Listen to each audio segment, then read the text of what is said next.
Hello les langues de VIP. Alors avec moi, deux petits nouveaux. Donc Manon et Xavier. Donc ce que je vous propose, c'est comme le public vous connaît pas encore, les langues de VIP non plus, vous allez vous présenter déjà vous-même. Et après, moi, je vais commencer avec quelques questions. Mais n'ayez pas peur, ça va bien se passer. Vas-y, je t'en prie. Allez, moi le premier. Moi c'est Xavier, j'ai 25 ans, je viens de Marseille, je suis serveur en boîte de nuit. Ça fait 5 ans que je travaille tous les week-ends en boîte de nuit. Et voilà quoi, et je suis venu faire les Marseillais pour m'éclater et pour rencontrer du monde. Donc, moi, c'est Manon, j'ai 21 ans, j'habite à Avignon. Je suis esthéticienne et maquilleuse et pareil, je suis venue pour les Marseillais, pour m'éclater, faire la fête, travailler et voilà. Et alors justement, comment est-ce qu'on vous contacte pour intégrer le programme? C'est ça la première question qu'on se pose quand vous êtes des petits nouveaux, parce que vous connaissez déjà d'anciens candidats et tout ça, vous êtes l'ex de personne, donc vous êtes vraiment des petits nouveaux qu'on est venu chercher. Donc comment est-ce qu'on vient vous chercher? Concrètement, moi, on m'a contacté sur Internet. Ça faisait déjà plusieurs années qu'on m'avait proposé ça aussi. Et là, c'était vraiment concret cette année-là. Et il se trouve qu'au moment où on m'a contacté, j'étais en bonne disposition pour venir. Et voilà. Et du coup, pourquoi pas, c'est quand même une super expérience. Et donc voilà, j'ai tenté le coup. Okay. Et toi Manon? Et moi, du coup, j'avais déjà été contactée par des casteurs, mais à ce moment-là, je ne pouvais pas. Et du coup, j'avais vu des annonces sur Facebook, j'avais postulé et on m'a dit, écoute, viens à cet hôtel à telle heure. J'y suis allée, j'ai fait le casting et voilà, je suis venue. C'est pas trop dangereux, on te dit viens à cet hôtel à telle heure et toi tu y vas? Ouais, j'y suis allée. J'y suis allée comme ça. Moi, je me suis méfié. Moi, au début, je me suis méfié, j'y suis allé quand même. Je suis allé voir parce que voilà, j'ai 25 ans, ça va, je sais me gérer. Mais j'avais quand même le truc de me dire, qu'est-ce qui m'attend? Voilà, c'est pas évident. Mais pourquoi l'hôtel quoi? Pourquoi l'hôtel? Parce qu'à mon avis, c'était le meilleur endroit pour nous accueillir, pour nous caster. Voilà, on avait une pièce où on était. Moi, personnellement, j'étais seul. On m'a fait passer le casting. C'était la première fois que je faisais ça. C'est très bien passé. Et puis après, voilà, j'étais là. Et alors, la diffusion commence. Est-ce que vous avez des appréhensions par rapport à la diffusion déjà? Est-ce que vous avez peur des montages, des choses comme ça? Moi, un petit peu. J'ai peur, oui, de comment ça va être fait. Après, ils ne peuvent pas mentir sur ce qui s'est passé là-bas, en gros, parce que tout est enregistré dans la boîte. Donc non, oui et non, il y a le pour et le contre. Voilà. On peut faire des montages, donc c'est vrai que je ne sais pas, je sais même pas l'expliquer en fait. Personnellement, moi, je m'en contrefous de ce qu'on peut penser, que ce soit en bien ou en mal. Je prends tout au deuxième degré. Ce qu'on a vécu, c'est une aventure fantastique et je suis persuadé que même certaines personnes qui nous critiquent rêveraient d'être à notre place. Donc pour le coup, non, aucun souci avec ça. Après oui, toujours la petite appréhension, c'est la première fois qu'on va passer, moi pour ma part, c'est la première fois que je passe à la télé. Mais que du positif. Honnêtement, que du positif. Okay. Et là, on a commencé à voir vos visages là, de plus en plus sur W9. Est-ce que le regard des gens dans la rue a commencé déjà à changer? Est-ce qu'on commence à vous reconnaître? Non, moi non, parce que j'évite de sortir dans la rue déjà. Non, je suis quelqu'un qui sort pas trop. Et je vis dans une grotte, c'est ça, je reste enfermée. Non, moi je travaille beaucoup, du coup c'est vrai que mis à part être au travail ou à la maison, non, je sors pas trop, donc non, pas pour le moment. Moi personnellement, ma première photo, je l'ai prise juste avant de rentrer là, mais sinon les personnes qui me reconnaissent, on va dire par rapport à ça, ce sont toutes les personnes qui me côtoient chaque week-end en boîte de nuit, qui savent que je suis parti faire l'émission et on m'en parle beaucoup, mais le week-end pour le moment. Voilà. Okay. Bon, ça va alors. Bon, alors. Manon, on va pas se mentir, dans la bande-annonce, tu es très présente. Alors moi j'ai regardé ton reportage et j'ai noté une phrase. L'infidélité, je ne pardonne vraiment pas. Et là, on voit dans la bande-annonce que toi, par rapport à l'infidélité, t'es quand même bien dans le thème, quoi, avec Paga. Donc, est-ce que tu peux nous en dire un petit peu plus?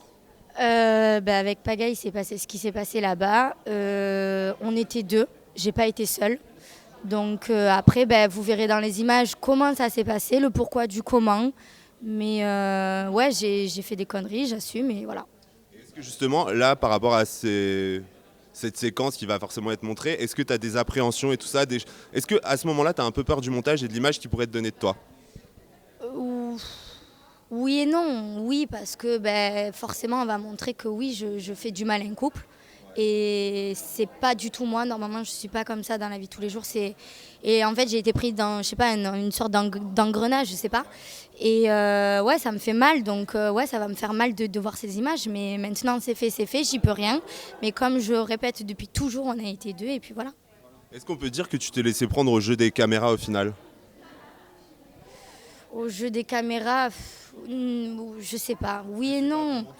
Non, oui et non. Après, voilà, là-bas, il y a des choses qui se sont dites, ça s'est fait comme ça et ouais, j'ai pas pensé sur le coup au mal que je pouvais faire, j'y ai réfléchi après. Et là justement, quand on sait que les Pagadics c'est quand même un gros couple médiatique, est-ce que justement tu as une appréhension de passer pour la briseuse de couple et tout ça ou, Comme elle a dit, ils étaient deux. Ils étaient deux, c'est pas elle qui a fait du rentre-dedans à Paga tous les jours non plus. C'est, voilà, les deux se sont attirés, là-bas on était en Argentine, le soleil, la maison, première expérience, tout ça. Enfin, moi, pour avoir assisté à la naissance de cette histoire, en tout cas de sa part, je ne l'ai pas vu à aucun moment allumer Paga, que ce soit le matin, le midi, le soir. Elle a vécu ce qu'elle avait à vivre et voilà quoi.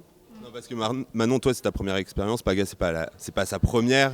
Donc à la limite, s'il y a un des deux qui est plus fautif, c'est peut-être lui parce qu'il connaît un peu plus les rouages. T'en penses quoi toi? Ben, déjà, oui, voilà, lui, il connaît, il sait comment on fait comment est tourné, qu'est-ce qu'il faut faire, qu'est-ce qu'il ne faut pas faire. Il est déjà venu ici, il était en couple. Moi, j'étais célibataire.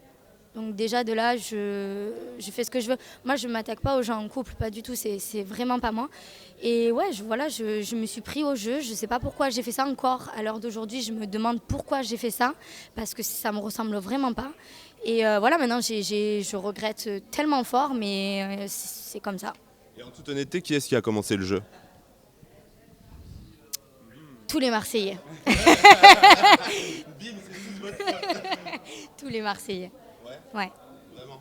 Donc tu t'es senti un peu poussé dans le truc? La mèche qui a été allumée, c'est un peu, voilà, c'est le groupe. Hein, voilà, à chaque fois qu'il y avait un petit rapprochement, un petit regard, tout le monde était là pour relever le truc. Et après, les affinités se font et puis il se passe ce qui se passe après. Et c'est ça en fait, on est tellement coupé du monde qu'on crée un lien fort en fait avec les gens parce que c'est notre seule force. On n'a rien d'autre pour nous divertir, on vit entre nous, on se lève tous ensemble, on se couche tous ensemble, on vit ensemble, on mange ensemble. Et au final, il n'y a que, et on est comme une sorte on est comme dans une bulle en fait, c'est bizarre. J'arrive pas. C'est ça. Colonie de vacances, C'est ça. Comme quand on est petit en colonie de vacances, mais sauf que là, on a tous au moins 20 ans, on est des adultes et voilà quoi. Et alors, une fois que c'est fait, comment est-ce que tu te sens toi, une fois que voilà, ça y est, le mal est fait entre guillemets, t'as Adixia qui débarque et compagnie, est-ce que le regard des autres sur toi à l'intérieur de la maison, il change? Est-ce que c'est plus compliqué à vivre? Non, le regard des gens ne change pas. Pas du tout. Après, avec Adixia, on a su s'expliquer parce qu'on est deux personnes adultes et matures. Donc oui, on s'est expliqué. Oui, je l'ai croisé là-bas, on s'est vu. Après, non, on ne s'est pas frité sur la gueule, pas du tout. Mais non, ça c'est voilà, on a parlé, on a discuté, on a arrangé les choses. On ne sera pas les meilleurs amis du monde, bien évidemment. C'est normal. Moi, j'aurais réagi de la même manière si ça aurait été mon cas à moi. T'as pas vu à l'anniversaire de Paga? Voilà. T'es pas sorti du gâteau? Non, je ne suis pas sortie du gâteau.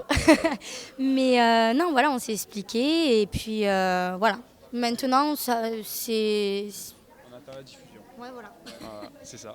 Et alors, on le sait, tous les ans, les nouveaux, il y en a beaucoup qui restent pas tout au long de l'aventure parce qu'apparemment, ça a l'air quand même assez difficile à vivre pour pouvoir rester tout du long du programme. Alors, est-ce que vous pouvez nous dire ce qui est vraiment difficile à vivre et pourquoi est-ce que certains n'arrivent pas à rester tout le programme? Ce qui est entre guillemets difficile à vivre, c'est qu'on est devant des caméras et qu'on doit s'intégrer devant des caméras. Mais après, c'est toujours pareil. C'est comme si, même sans caméra, c'est comme si on rejoint une bande de potes qui se connaissent depuis tant d'années quelque part. L'intégration, elle peut mettre plus ou moins, voilà, ça peut mettre plus ou moins de temps, ça peut se faire, ça peut ne pas se faire, mais ça va, ça s'est bien passé. Ils sont cool. Voilà. Les Marseillais sont cool. Et pour moi, c'est par rapport aux tensions beaucoup aussi. Parce que du fait qu'on soit tout le temps H24 ensemble, alors qu'à la base on ne se connaît pas du tout. Donc forcément, on n'a pas tous les mêmes caractères, on n'a pas tous la même manière de vivre. Et là, il faut qu'on s'adapte. Des fois, c'est plus ou moins compliqué. Il y a des hauts et des bas. Des fois, ça crie, des fois, ça rigole. 2 secondes après, ça recrie. C'est vrai que c'est un rythme à prendre. Ça crie beaucoup quand même. Ouais. Il y a de tout. Il y a de tout. C'est particulier. Après, on aime ou on n'aime pas. Donc. Et alors vous avez aimé ou vous n'avez pas aimé? Alors moi, j'ai beaucoup aimé. Après, on a eu quand même des moments très difficiles tous. Et ouais, j'ai aimé, sinon dans l'ensemble, j'ai aimé. C'était une bonne expérience. Alors moi j'ai adoré l'expérience. Après, si c'était à refaire, je le referais, mais peut-être peut-être d'une autre manière, vu que maintenant je sais comment ça se passe, voilà, peut-être encore mieux, voilà, avec peut-être moins de brides ou moins de, voilà quoi. Du coup, tu as déjà commencé à prendre du recul par rapport à ta première expérience et ça pourrait être un univers qui vous tente en fait, finalement la télé-réalité, vous pourriez vous voir continuer là-dedans ou pas? Moi personnellement, pour avoir fait donc, de la télé avec des personnes qui en ont déjà fait, j'aurais bien aimé j'aimerais bien refaire une télé mais avec voilà, que des nouveaux par exemple, ou alors retourner avec ces mêmes personnes vu que maintenant on se connaît et pour s'éclater, voilà, maintenant qu'on se connaît tous un peu mieux, qu'on sait comment ça se passe, ce sera pas pareil. Et toi Manon? Et moi, refaire de la télé, pourquoi pas. Après, pas tout le temps, parce que c'est pas mon but du tout. Et oui, en refaire une ou deux à la rigueur. Et là, vous aviez suivi, je pense, les précédentes saisons des Marseillais, puisque ça doit être quoi, la 6e, 7e. Donc tu te lances pas là-dedans sans connaître. Donc finalement, est-ce que quand vous les avez vus à la télé et que vous avez vécu avec, c'est la même chose? Est-ce qu'ils sont pareils? Non, c'est différent. C'est totalement différent parce qu'en fait, ce qu'on voit à la télé, donc forcément, il y a des montages. Vous imaginez bien que c'est filmé toute une journée, donc forcément, il y a des moments où c'est pas intéressant. Donc, il passe à la télé le plus intéressant, ce que les gens vont aimer. Et non, c'est totalement différent.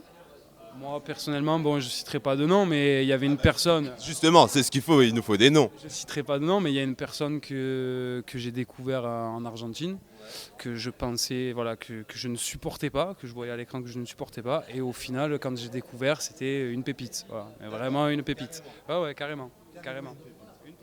Alors là, hâte de découvrir qui est la pépite de Xavier, attention. Bon, et maintenant, on va passer à un petit quiz. Je vais vous donner des adjectifs et vous allez devoir me dire qui est le plus ou la plus. Ok? Le plus ou la plus? Ouais. Le plus ou la plus grande gueule? Ah, d'accord. Moi, je mettrais Liam. Voilà. Ah, Liam, ouais. Elle était, ouais. Liam. Je mettrais Liam. Les deux? Le plus et la plus sincère? Jessica et Stéphanie. Moi, je vais donner un mec, je vais dire Mathieu. Hein. Ah, c'est bien. Tu es solidaire avec les nouveaux, toi. Moi je vous donne un mec, je vais dire Mathieu. Ça va. Et le plus ou la plus hypocrite par contre? Ah, il y en a toujours. Je pense qu'en plus vous allez en découvrir au moment de la diffusion, c'est là où tu as la petite séquence d'interview. On ne sait pas en fait. Mais pour l'instant celui que tu sens... moi je me suis entendue avec tout le monde donc... Moi je vais pas dire, je me suis pas entendu avec tout le monde, mais je dirais la plus hypocrite. Je vais dire la plus hypocrite. Allez, je vais dire Carla pour dire quelqu'un. Allez. Pour toi, tu l'aimais bien dans ton reportage de présentation, c'était genre ouais, Carla, elle pourrait me plaire. Bien sûr, mais j'ai aucun problème avec elle. Hein. J'ai aucun problème avec elle à l'heure d'aujourd'hui, mais. À l'heure d'aujourd'hui, voilà. Par contre là-bas, c'est pas sûr, mais à l'heure d'aujourd'hui, tout va bien. On s'est pas tapé dessus dans le train, ça va. On se tolère à 5 mètres de décalage. Et alors, hop, le plus ou la plus sympa? Le plus ou la plus sympa, mais le problème c'est qu'ils sont tous... Stéphanie en fille. Ouais, ils sont tous gentils. Tout le monde est gentil, tout le monde a des bons côtés, tout le monde a des mauvais côtés. Moi je vais dire qui? Je vais dire Paga. Je vais dire son frère de Paga. Okay. Et on va passer dans les trucs un peu plus coquins. Le plus ou la plus chaude? Il y en a toujours une qui est prête ou un qui est prêt à... Voilà quoi. Qui n'est pas gêné par le fait qu'il y ait des caméras. Kevin. Kevin c'est de loin le plus chaud. Et celui qui est le plus à la recherche de buzz. Est-ce que vous avez senti qu'il y avait des gens de buzz? Ouais, qui étaient vraiment là, tu sais, pour se mettre en avant, pour créer des histoires et tout ça, qui maîtrisent entre guillemets les codes? Moi, j'ai rien vu parce qu'après, je m'y connais pas tellement, donc j'ai pas fait attention. Moi, je vais pas parler de buzz, je vais dire oui, les anciens savent comment jouer devant la caméra, comment vivre l'expérience à fond sans se prendre la tête comme nous on a pu se la prendre. Mais bon, de là à dire chercher à faire le buzz, non, moi personnellement, j'ai vu personne qui cherchait à faire le buzz. Est-ce que, on le sait, tous les ans, il y a des anciens ou des gens extérieurs au programme qui débarquent? Est-ce qu'il y a des gens que vous appréhendez de retrouver, par exemple? Est-ce que vous avez un ex connu où vous vous êtes dit « Ah non, j'ai pas envie qu'elle débarque » ou un truc comme ça? Moi, non, pas du tout. Non. Non, blanc comme neige, moi. Pas d'appréhension. Moi, je suis venu en détente, moi. Je suis venu en vacances. Et alors maintenant, on va clôturer l'interview par vos projets. Alors qu'est-ce que c'est finalement? À quoi ça vous sert finalement d'avoir fait les Marseillais? Est-ce que vous voulez vous en servir pour aller plus dans le domaine artistique? Je sais que tu fais des photos, du maquillage et tout ça. Est-ce que tu penses que ça peut être une porte ouverte sur d'autres projets encore plus pro? Moi, ça va m'ouvrir, je pense, oui, des portes, surtout pour le maquillage aussi. En l'occurrence, ce qui est vraiment, réellement mon métier. Le maquillage de tout genre, pour les boîtes de nuit, le maquillage de scène, effets spéciaux, tout. Moi, personnellement, ça va m'apporter dans le milieu de la nuit. Voilà, j'ai une soirée de prévue le 9 avril avec pour les Marseillais. Ça va. Oui, je vais reprendre l'organisation de soirée. Je vais continuer à servir dans ma boîte de nuit à Cassis tous les week-ends, ramener un maximum de monde. Et puis après, oui, si ça peut m'ouvrir d'autres portes sur autre chose. Voilà, j'ai eu l'occasion de découvrir certaines choses en Argentine. Si ça peut se reproduire en France, pourquoi pas. Ouais. Et financièrement, ça rapporte alors de faire les Marseillais? Vous pensez que vous allez mieux gagner? Oui, après ça rapporte. Pendant ça rapporte, après ça rapporte aussi. Oui, les contrats de base, ils sont sympas, puis après, il faut voir le après. Voilà, je pense qu'on gagne plus d'argent après que sur le moment. Enfin, pour nous, nouveaux. Après, les anciens, je sais pas, je pense pas. Enfin, ils en gagnent aussi, ils en gagnent beaucoup, mais voilà, nous, en tant que nouveaux, je pense que c'est plus sur le après qu'on va... Vous pouvez me donner une fourchette sur un montant sympa? Qu'est-ce que c'est? Sans, on n'est pas... le cachet. Cachet d'émission? Je sais pas si on a le droit de dire ça. Hein. Une fourchette. Une fourchette? Ouais. Je te donne une grosse fourchette alors.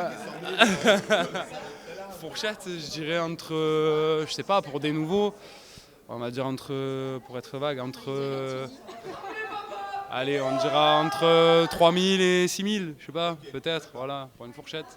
Voilà. Ouais, c'est déjà pas mal pour des vacances. Enfin, sauf pour ceux...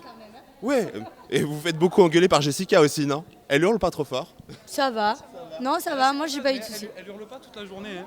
Elle hurle pas toute la journée. Il y a des moments, elle sort et bam! Et elle crie. Voilà, et là c'est trop tard, c'est la foudre.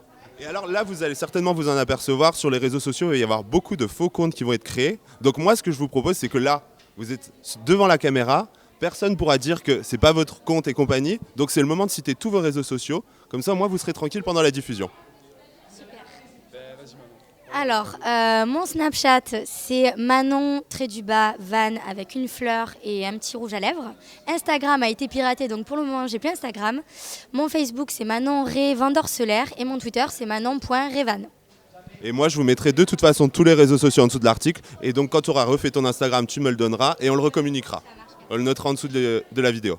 Moi, mon Snapchat, c'est Xavier, que je viens de vérifier. Mon Snapchat, c'est Xavier Cloutrier. Mon Facebook, c'est Xavier Cloutrier. Et mon Instagram, c'est Xavier Cloutrier. Voilà. J'ai pas de compte Twitter, par contre. Il y a un faux compte qui tourne, j'ai pas de Twitter. Moi. Tu vas en créer un ou pas? Non, pas du tout. Pas d'utilité. D'accord, ok.